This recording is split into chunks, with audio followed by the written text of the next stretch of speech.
That's worth something. Incubator.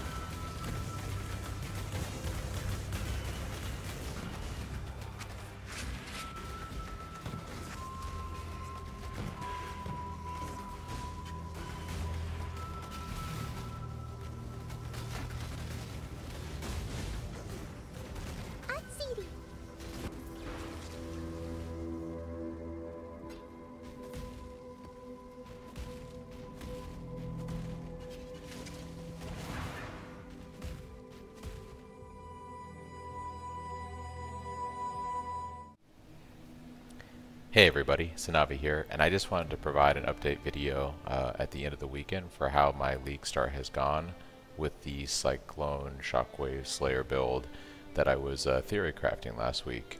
So as you just saw at the beginning of the video, that was just me doing a random T16 map, farming ritual, which has been kind of how I've been making currency for the last couple days. I was doing ritual and essence, now I've kind of gone into ritual and blight. But yeah, that's pretty much what the mapping experience is like in T16s right now. Let me talk a little bit about where I'm at with gear. So, if we look at my gear set right here, we'll talk about a few things one by one, I should say. So I've currently gone into the crit conversion, or I've started to segue into going crit. I was playing Resolute Technique obviously all through leveling, and then I played Resolute Technique all the way through my complete Atlas progression. And then I decided to go crit, so I picked up an Abyssus. I specifically got one that had the least possible increased physical damage taken roll at the bottom there, 40 out of 50, and then the highest multiplier that I could afford with melee critical strike multiplier. So I got this helmet for like 55C. My weapons, a lot of people have been asking me what did I level with. I just basically did the vendor craft recipe for any weapon. a two-hand axe while I was doing Sunder, and then vendor craft recipe for staff when I went Cyclone. I did go Cyclone in Act 6 around level 50 as opposed to Act 9 around level 60. So I did it a little bit earlier. It seemed okay to, swap over, so I did. When I got to maps, I bought for, I think it was 3 Chaos Hegemony staff. I always mispronounce that. That was very good, and I used that for pretty much all the white maps. At which point, for about 35C, I was able to get this Cane of Kolomak, which has that 71% chance to deal double damage while focused mod. I know that these are more expensive now, but like the Cane is just a flat good around 600 Fizz DPS weapon.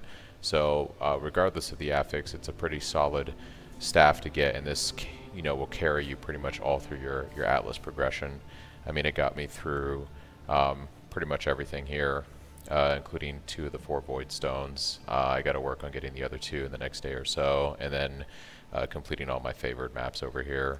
But yeah, that's pretty much what I've been doing for the weapons. When I went crit, I went with diamond ring bases. So with this ring in particular, I bought a Warlord influenced diamond ring for 25C, and then I bought a bunch of Orbs of Alterations, and I spammed this ring until I got the suffix curse enemies with vulnerability on hit, and I ended up also getting that increased armor prefix, at which point I regaled it and got the lightning resistance, and then I had a buddy of mine craft on the mana cost reduction. This isn't like the most ideally statted ring, but I wanted the vulnerability on hit because Poacher's Mark and Mark on hit is really good, but that only hits one mob, whereas vulnerability on hit hits every mob that you fight, and it's very good damage. So I went with that ring with the crit chance implicit. I then also went with this other crit chance ring. I picked this one up for 20C on trade, just high life and resistances, and then once again the mana cost reduction on the ring, with both of your rings having the mana cost reduction as well as having the mana nodes from the guide, or I should say the mana wheels for reduction of mana cost of attacks. Here and here, it makes our Cyclone have no mana cost, only 3 life, so we can spin to win all day long. I picked up the Stampede as soon as I could. This was actually the first unique outside of weapons that I bought, so I bought the Hegemony staff right when I got into maps, and then I actually got the Stampede first, because as soon as I got the Stampede, I was able to go to Cyclone of Tumult. I actually did the blessing when I did my Uber Lab. I had 2 blessings, I threw 2 Cyclones in there, and I got this, although they're not that expensive on trade. And so, yeah, as soon as I got the Stampede, I started going to Cyclone of Tumult, which is really nice because now there's no movement speed penalty from the Tumult gem, and then we have the really wide AoE and more damage that we get with Tumult, which looks really good and satisfying on the screen. And then for my amulet, I was using a Carnage Heart that dropped. I actually had like 5 Carnage Hearts drop over the weekend. I just used one of those, and then once I went crit, once again, I picked this ring up, life, crit chance, increased armor. This is actually a pretty amazing ring. I picked this up for 25C on trade. I think I ended up robbing the guy selling it because it's like all tier 1 stats. I mean, it's tier 1 crit chance, fire resist. The life mod is tier 2, the armor is T1. It's just a solid amulet. And yeah, I didn't even have to blessing the implicit. It was a perfect 24 dex intelligence. So that was pretty good. And then for my chest, I was using a 4-link when I got into maps. I bought a 5-link, just normal, no modded armor piece for like 5 chaos, and then I just alked it and went with that. And then I bought this armor piece for 100C. This was pretty expensive because everyone's playing melee, so I bought a normal, 6-link pure armor base for 100C, at which point I just crafted and prayed. I ended up getting not the greatest life roll. I actually Was hoping for something higher, but it has, you know, resistance. It has, it's 2,000 armor. I was hoping to get something closer to 2,500 to 3,000 armor, but it's a Slick Link, right? And then I've been trying to use the Eldritch currency to roll what I need on both my body armor and my gloves, but I haven't been able to get the right stuff. On the chest piece, you want the increased pride aura effect and the increased effect of non-curse auras, and on the gloves you obviously want the crit chance for attacks and the accuracy, global accuracy increase. So I've just not been lucky. I haven't gotten those yet. The belt is just life and resistances, and that's pretty much it for gear. Just incremental upgrades. I just kept upgrading piece by piece as I had the currency. I have about like 30 plus hours of live stream footage on YouTube and Twitch. Like, you can literally watch me from creating the character all the way up to now. It's just grinding and incremental upgrades. And then for the flasks, we don't use a Quicksilver because we have Stampede. So we're using a Diamond Flask because we're crit now. I just rolled this to have the extra crit chance. And then, you know, I have a Basalt with the armor roll on it because we're using roomies to use the max attack block to scale our spell block. But we can't obviously have the increased armor roll in here, so I just put that on the the Basalt Flask. And then I'm running a Sulfur Flask because it gives us, you know, a Consecrated Ground and increase in damage. I'm not happy with this, the mod on this, but I didn't have enough alts at the time, and this is just what I was using. I don't have any immunity flasks on because I got very lucky when I was doing campaign, and when I was fighting Searing Exarch, he dropped a Forbidden Flame. I sold that for 5 div. I was able to pick up a Storm Shroud for 4 div. They're probably more expensive now. But with this, and then I bought 2 Ghastly Eye Jewels. All I was looking for was life and 50% chance to avoid being shocked. I understand the minion modifiers do nothing.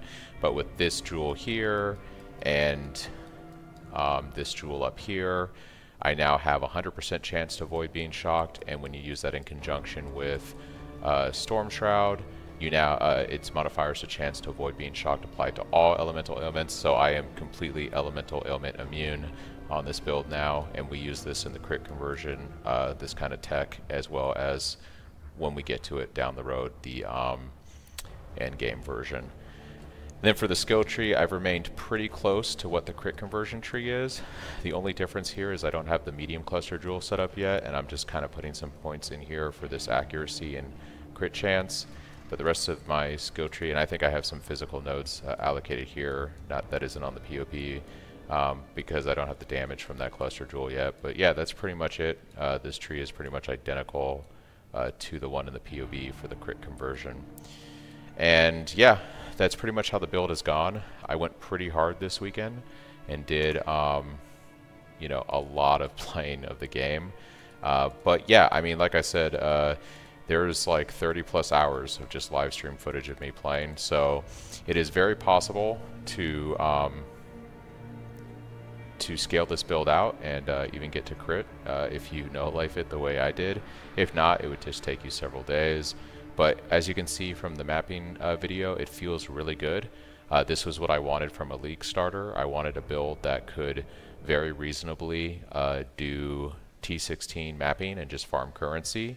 And then if I want to down the road, I can scale this out. I can increase the damage.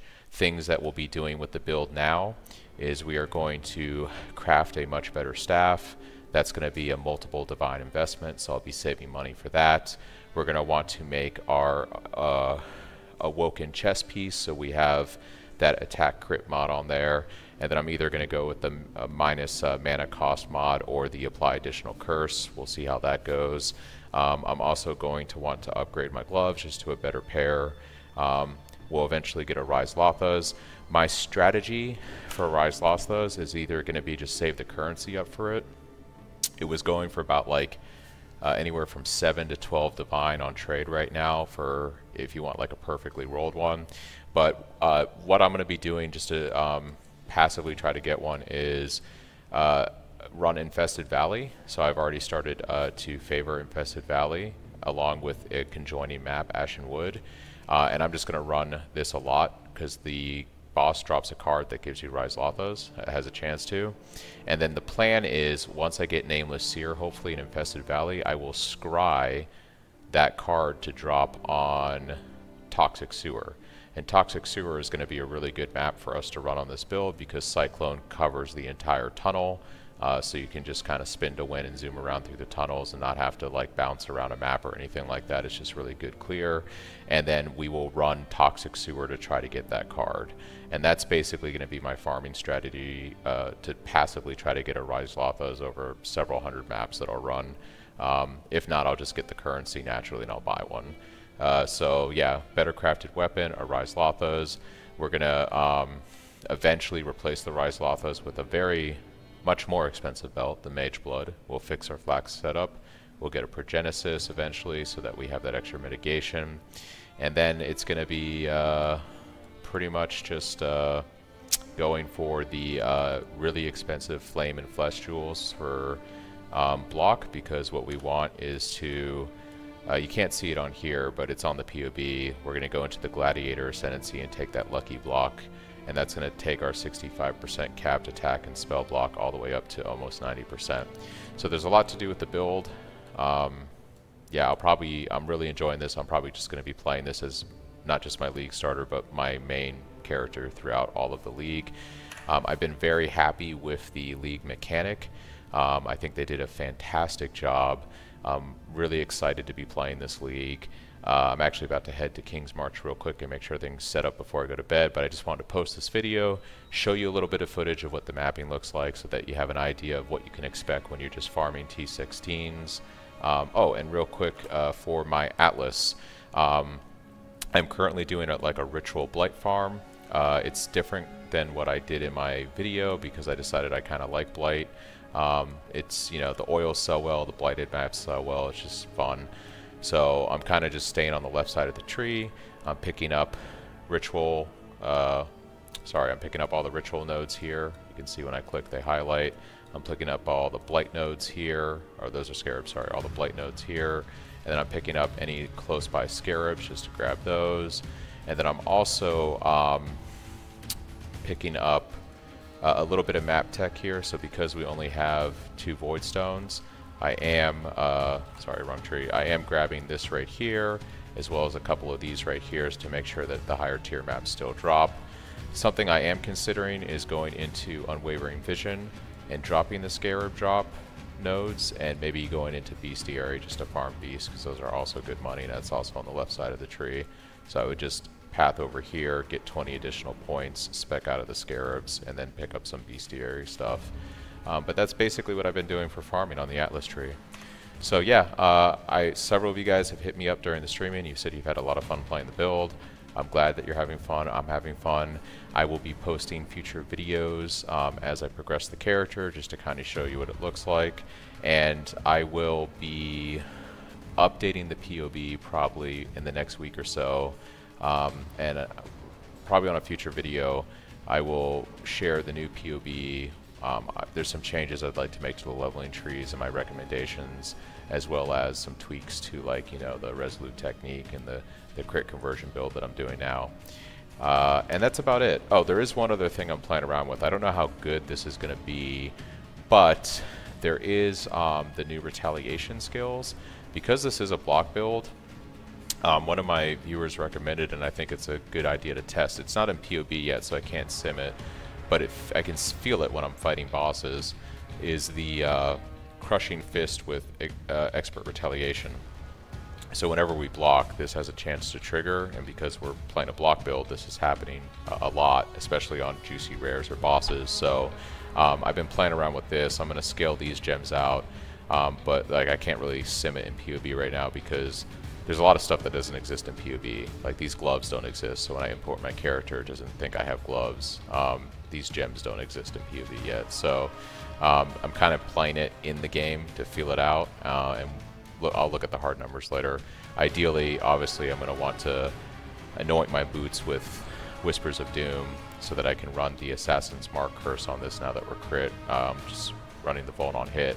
Eventually, I'm going to want to run like Assassin's Mark and Mark on hit too, and I'm going to try to squeeze that in and maybe also keep this in and just see if I can't play everything, but we'll see.